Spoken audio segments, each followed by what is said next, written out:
এইসব বাবা হিসেবে না, যে এক পক্ষ আরেক পক্ষ নেওয়া কিন্তু ঠিক না। বাবা হিসেবে জাজমেন্ট ঠিক রাখো। शादी मुबारक रे। এলো। সকাল সকাল তোমার দিয়ে খাটানি স্টার্ট করে দিচ্ছে না? খাটাক, সমস্যা কি? সমস্যা আছে, এগুলো ইচ্ছা করে তোমার দিয়ে করাইতেছে। জানি আমি।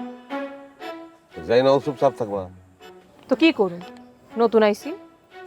কোনো বিলাই কইলাম পয়লা রাইতে মারতে হয়। আমার এত কিছু তোমার বুঝান লাগবো না। তোমারে বোঝানোর দরকার নাই, অ্যাকশন প্ল্যান আমি রেডি করে ফেলাইছি। কিচ্ছু করণ লাগবো না। নাস্তা বানাইছি, আহো নাস্তা করে তারপর অফিসে যাও। অফিস করলাম এখন কিন্তু আর কাছে নাই, অনেক দূরে, আগে আগে বেরোন লাগবো। ওই হিসাব আমার আছে। যাও, তুমি শ্বশুর বাড়িতে ভালো হয়ে থাকতে চাইতেছো, তুমি থাকো। খারাপ যাওয়ানের আমিও। তোমার খারাপ হন লাগবো না। অন লাগবো, সোজা আঙ্গুলে ঘি উঠে না, আঙ্গুল ব্যাখ্যা করতে হয়। আজকে ভাই জানে আব্বার কাছে সম্পত্তির ভাগ চাইব। কত হয়েছে ভাই জানার লাগে আমার। কি কইতাছো? হ্যাঁ, আব্বা বাচ্চা থাকতেই ভাগাভাগি হয়ে যাওয়ান ভালো। পরে ভাইয়ে ভাইয়ে এই সম্পত্তি লইয়া কারাকারি লাগবো। আব্বা কি রাজি হইব? রাজি করান লাগবো, হয়তো না কইবই। একবার না কইছে, হ করান লাগবো। তোমার ভাই তো একটা বাড়ির বাইরে আছে, তারে সারা। আরে ওর কথা বাদ দাও, ওর কোনো বেল নেই। মাইমুনা যদি ঘরে ঢুকতে চায়, ঘরে ঢুকতে দিও। আরে মাইমুনা রে, আমাকে দরকার আছে। ওরে বাড়িতে ঢুকাইলে হয় তোমার সাপোর্টে কাম করব। আমার বোনের লগে তুমি একলা পারবা না। ওরে আমি সাইজ করে ফেলাইছি। কও কি? চা ঠান্ডা হয়ে যাইতেছে, শেষ করে তাড়াতাড়ি আহো নাস্তা করো।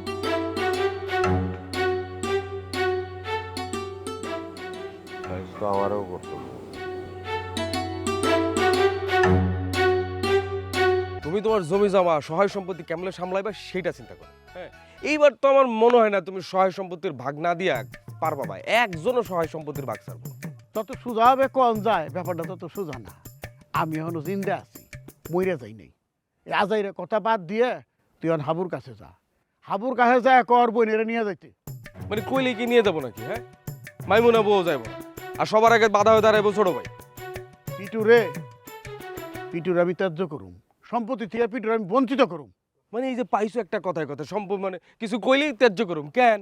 মেজো ভাই তো বউ নিয়ে বাড়িতে আইছে, তারা তো কিছু কও না। ও মানে মেজোটার প্রতি খুব প্রেম উতলায় উঠছে, আর ছোটটার মানে তুমি বাড়ির থেকে বাইর করে দিবা। এইসব বাবা হিসেবে না, যে এক পক্ষ আরেক পক্ষ নেওয়া কিন্তু ঠিক না। বাবা হিসেবে জাজমেন্ট ঠিক রাখো। আরে লিটুর পক্ষে খালি আমি একা না, তোর বোন সুকো লিটুর পক্ষে। আচ্ছা ঠিক আছে, আমি হাবুর কাছে গিয়ে দেখতেছি কি করা যায়। কি করা যায় মানে? হাবু যদি তোর কথা না শুনে, একটা ঠাস করে মাথা একটা বাড়িতে মাথা ভাড়াই ফেলাই দিবি, বাকিটা আমি দেখো মনে। দেবো না, মাথা খালি কইলি হইলো, মাথা বাড়িতে ফাটাই দাও।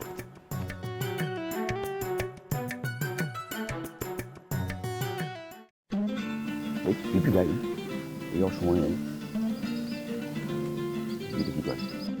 বড় ভাই আসসালামু আলাইকুম। জি ভাই কেমন আছেন? আছি ভাই, ভালো আছি। জি ভাই, জি জি আমি বিষয়টা বুঝছি, কিন্তু ভাই কোন তো এই মিঠু শালা কি শুরু করছে? তুই মনার লগে প্রেম করছিস, ভালো কথা। তুই উল্টা এখন আবার টুনি পিছে উঠতেছস কে ডেকে? ভাই আপনারা বিহিত করেন তো, আমাকে কিন্তু এই জিনিসটা ভালো লাগতেছে না। মোনার পিছন ঘুরে লাভ আছে? মোনা একটা অ্যাম্বিশিয়াস মাইয়া ভাই, ওরে তো নাকি দড়িতে ঘুরাইতেছে, ও তো বুঝতেছে না ওরে বিয়ে করবো জিন্দগিতেও না। ভাই আমি কই কাজ করি, আপনি এমন একটা সিস্টেমের মধ্যে ওরে ফালান যাতে ওর সামনে পরীক্ষা দিতে না পারে, আর পরীক্ষা না দিলে সুবিধা হইব। টুনি ডাইরেক্ট করে রিজেক্ট করবো, আর রিজেক্ট করলে পারে আমি ডাইরেক্ট টুনি আপনার কাছে এনে পৌঁছে দিলাম। জি ভাই, ভাই হিসেবে এইটুকু তো আমি করতে পারি ভাই। হ ভাই হ, একটু সিরিয়াসলি দেখেন ভাই।